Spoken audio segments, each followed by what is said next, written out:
Rated M for mature.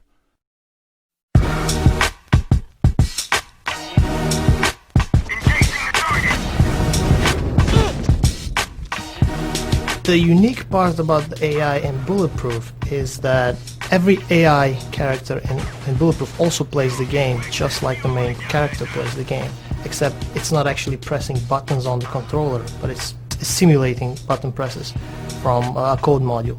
You have no idea what you're into.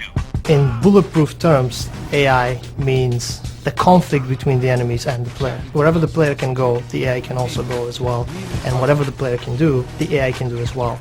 For example, some of the control subset that the player has, like grabbing mobile cover or grabbing people as human shields, the AI is also capable of doing that.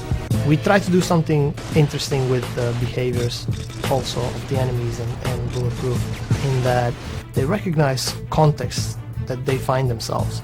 For example, if a guy has full health and he's got a good weapon, then he will attack and he will do all the cool things. But if you grab him, he will change from a normal attacking context into a I'm being human shielded. And then when you push him away, he's suddenly without a weapon. He's completely helpless, and he just starts running around and trying to hide from you.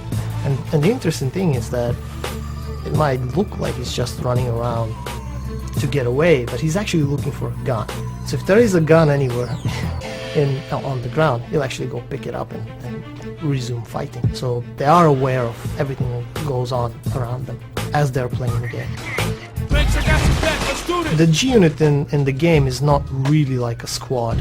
They're more like some people that happen to be at the same place that you are in. They're trying to help you. You don't control them in any way. Most of the time they have a pretty good idea what they need to be doing. They have a pretty good idea of how to go about protecting themselves. You don't have to protect them. You don't have to worry if they're gonna fail the mission for you. That's not gonna happen. The player is allowed to play the game in whatever way he wants, knowing that he always will have the support of the G unit, and we have some specific skills that the player doesn't have to help him overcome the obstacles in the game. For example, Banks can lockpick. Alright, come on. And Yayo can plant bombs.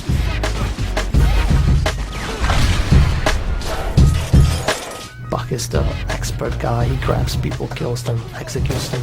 I think that that aspect of the game really came out very well.